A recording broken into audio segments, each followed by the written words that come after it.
Welcome to the Faithful and True podcast. Today we are happy to bring another legacy podcast presentation to you. This one again goes back to our time when Dr. Mark Laaser was the host of our podcast that was called the Men of Valor program. This program today is again part 2 of our program about the lies that we believe. Mm-hmm. You know what's true is we continue to benefit from hearing Mark's voice. And for those of you that are familiar with Mark and his legacy, the words that he says and how he showed up continues to be a part of what we do here. So enjoy this part 2, the lies that we believe. And again, specifically, it's the lies that we believe about sexuality.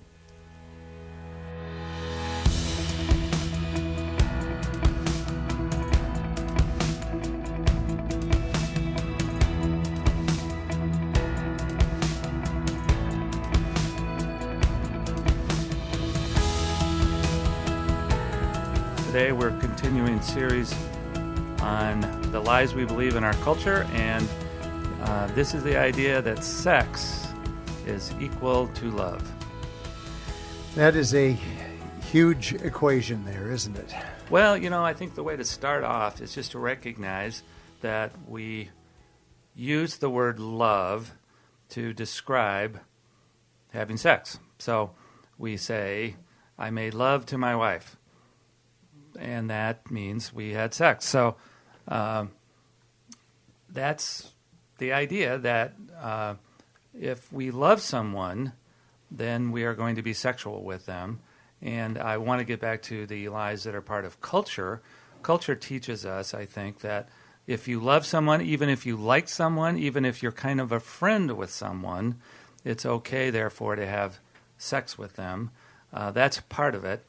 But a second part of this, which I think is even more problematical for marriages, is that if our sex life is good, our relationship must be good. If sex is equal to love, then we make the equation that if we're having a lot of sex, if we're having really good sex, if it's all going really well that way, then we must really love each other, we must have a good relationship, everything is wonderful, everything is okay. We tend to use sex as a barometer of relationship. So it's both of those ideas that I kind of want to take a look at today and have the listeners think about. Well, and it's interesting because as you're talking there, I'm thinking thematically, and I could say I made love to my wife last night, and what I meant was I fixed her dinner.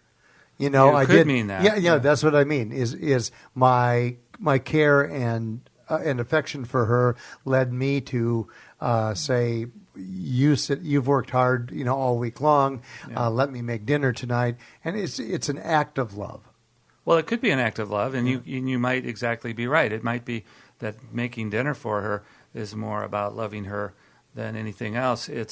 But I do think, even as you said it, it's hard to make that separation, to see your more important meaning there, because I think our entire culture uses the expression "we made love." So, partly, what I sometimes think as I'm thinking about the shows, I want to try to get the listeners thinking about their own examples of this. And one of the categories that comes to me is because I like to go to movies, and I think most of us around here are kind of movie buffs and that kind of thing. And I think about all the movies that we go to that are basically, good movies where the main characters in the movie, I'm not going to mention any specific movies right now, but the main characters in the movies are, men and women that we like. There's some kind of plot about how they get together or almost get together or get, tricked into this or that. But ultimately, one of the ways we know that they get together is that they wind up having sex together. And this could be way before they're even married. But I think of the movies that I've gone to where we kind of celebrate the ending or celebrate some action in the show where the male and the female character actually wind up, in bed together. and we actually celebrate it because it's the culmination of a plot line. It's the happy ending that we were hoping for. It's the happy ending that we were hoping for. So, so I'm hoping that as I'm trying to stumble my way through that one, that the listeners are maybe relating to their own example from their own movies. I think this goes back, years and years and years and years. So, in terms of movie history, but it's still the idea that if you like someone and you're basically falling in love with someone, or infatuated with someone, or whatever you are, or you're starting your relationship with someone, it's therefore okay to go ahead and have sex with them, which is part of, we should say, the secular morality, that there is no divine purpose in sexuality, that sex is reserved for marriage, and sex is something that is the expression of the covenant of marriage. So when you think about this one that we're talking about today, it's like all of that transcendent spiritual truth, gets thrown out the window. Sex becomes something that is just an objectified way that we experience things between people that sort of kind of have to like each other at least a little bit. Well, it's a mutual attraction factor that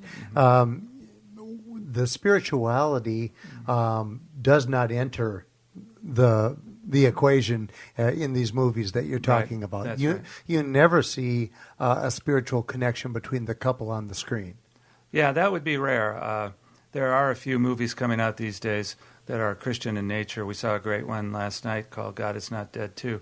But, we have to recognize that, this is part of the series that we're talking about, that secular culture does not have a lot of spiritual values that it's teaching on a regular basis. So there's no transcendent, there's no spiritual reality about sexuality that is being communicated to us. And we need to be careful, because when we are not careful, when we don't think about it, when we don't talk about it, when we don't remind ourselves of what God's truth is, then we can be led to believe that sex is equal to love. And I wouldn't be bringing this one up if I didn't see it operate all the time in a lot of Christian marriages, where even though the two people say, okay, we're married now, and okay, we are in the covenant of marriage, we are in the sacrament of marriage, but they're still making the equation that the health of their relationship is based on the sexual performance or the sexual frequency in their marriage. I think I would like to spend the remainder of the time just kind of focused on the marriage quality of this, that we tend to think, I believe, that our marriages are predicated on sexual health and performance, meaning, that's kind of what we're talking about. What do we mean by that? I think a lot of the men that come in here that I work with, they do have kind of a subsidiary core belief here that the sexuality in the marriage is better if it is quite frequent and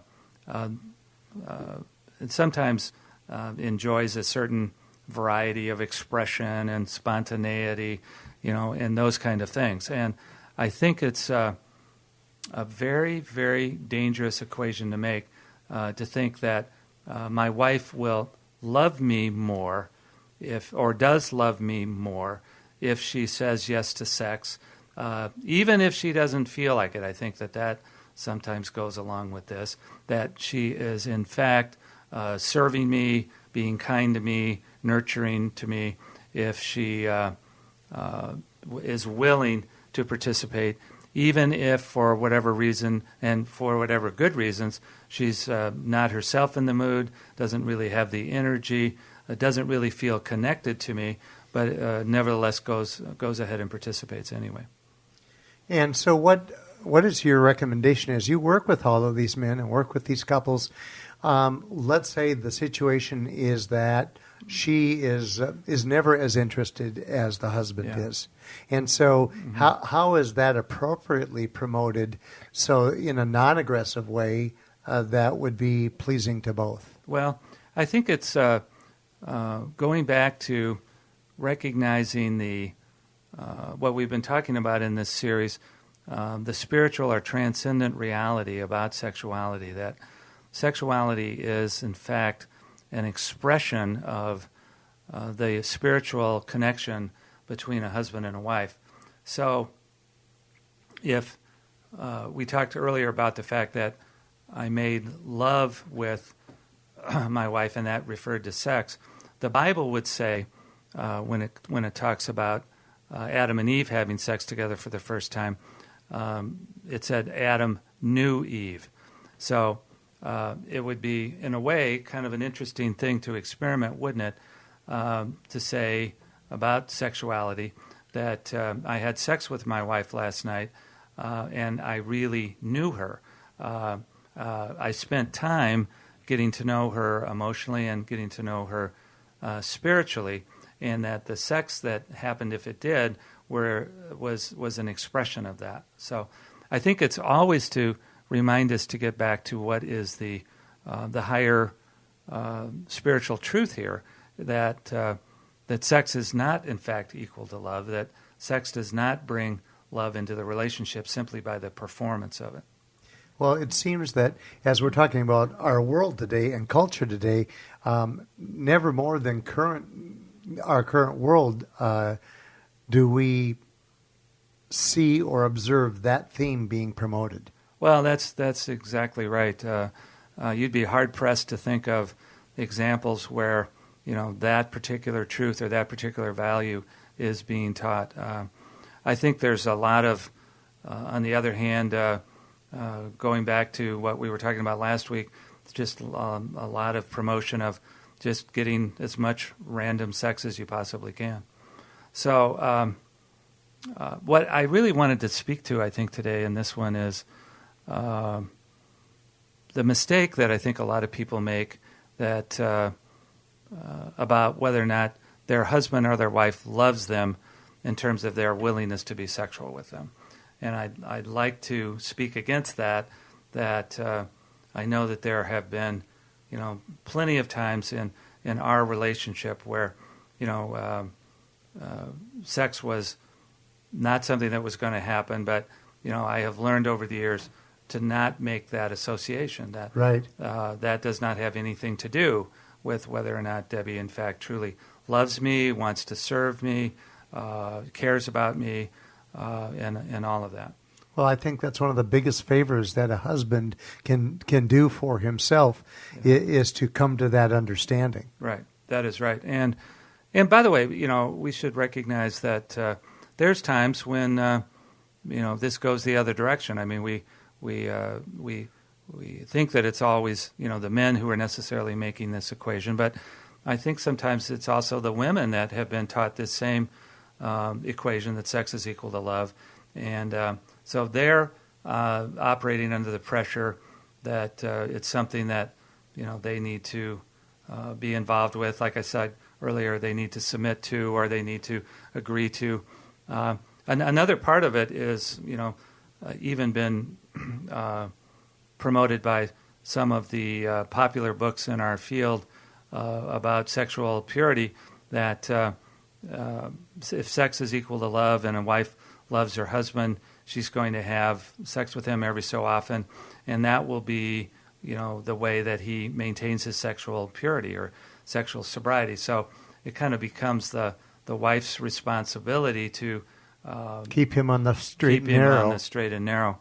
So I think, what I would encourage both husbands and wives to think about the idea of the transcendent reality of what the true purpose of sex is, and to maybe even talk with each other about some of the equations or the mythologies that they've made. Some wives, I think, that I've heard can say, if my husband really loves me, he will engage in sex with me, he will pursue me, that kind of thing. And in order for me to be attracted to him, I have to be sexually attracted to him, and if he is, in fact, aggressively pursuing that, then he must really love me. So I think this equation can get tangled up, and we can make all kind of meanings out of it. Well, there are two distinctly different sides of that coin, Yeah. because you can make the case for the opposite of that. Yeah. If my husband loved me, he would understand when I don't feel Yeah. like us having sex, Right. and that we can have an enjoyable, intimate evening Right. without sex being a part of it. So Right. I can see both sides of that issue. That's for certain. Right, that's right. Well, I would encourage all of our couples, and I know we have a lot of couples listening, to just have a conversation about whatever it is that our brief show here today kind of got you thinking about in terms of the meanings that you attach to sexuality. I think This would be... this whole subject, this whole conversation, Mark, lends me to think about our newest product on our website. It's the piece that you and Yeah. Debbie have presented about the abstinence contract and the effectiveness Right. that abstinence can have in a marriage. That is right, and that's a tool that we use to help couples kind of fight against this mistaken lie of culture and this mistaken core belief that sex is equal to love. No, sex is the expression of spiritual and emotional connection between a husband and wife, and so we do need tools sometimes to help us try to establish that newer meaning or newer equation. So, years and years ago, we came up with the idea that a couple could take a time out. It's really based on 1 Corinthians 7:5 that Paul teaches us that, you can deprive each other for a time by mutual consent so that you can devote yourself to prayer and fasting. So the abstinence contract is really about a couple really wanting to take any stress or tension about sexual performance, sexual frequency, sexual meanings, out of the relationship for a time. But during that time, we're going to want them to really do something to increase their spiritual connection. Right. So it's really not just an abstinence contract. It's really a spirituality contract, recognizing that a lot of couples just haven't taken the time to have some kind of spiritual discipline to promote their own spiritual connection. And this gives them the opportunity. There will be no question. You will not be sexual. So, I think it's amazing how many couples go through stress each day about whether there's going to be sex that day or sex that week, or how often or when, and who's going to initiate, who's not, who's going to say yes, who's going to say no. It's the elephant in the room, isn't it? It is the elephant in the room for a lot of couples, which they don't really talk about. But it does create a lot of stress and a lot of anxiety. And over the years, maybe a lot of disappointment, a lot of misperceptions of the other person, and whether or not they truly love me or not, and all of that kind of thing. So, this is the opportunity to take that stress out of the relationship and really focus on first things first. That when a couple engages in the act of marriage and the covenant of marriage, they should really know each other, be soul friends. They should be soul mates going into that marriage. And therefore, when sex happens, it is a true expression of that knowing. And some couples just never, ever even got to that point, where they had that kind of knowledge of each other even going into marriage. So this is perhaps a course correction, and you could be 10, 15, 20, 30, or even 40 years down the road in your marriage, and I think it's not too late to make this course correction. So the information about how to set it up is on the website if you need more help with us with it. Then you, of course, can call us and that kind of thing. But, Debbie and I are really kind of in this season of our life, trying to get some of the main tools that we use with people. We're trying to get them into writing, and we're trying to get them available for people to use so that they can be helpful. Thank you for joining us today for this legacy presentation of the Faithful and True podcast. We hope that you have enjoyed hearing again the words of wisdom and knowledge from Dr. Mark Laaser. We hope that his message rings true for you and has been beneficial. We hope that this coming week for you will be a week that's filled with many blessings and with great vision.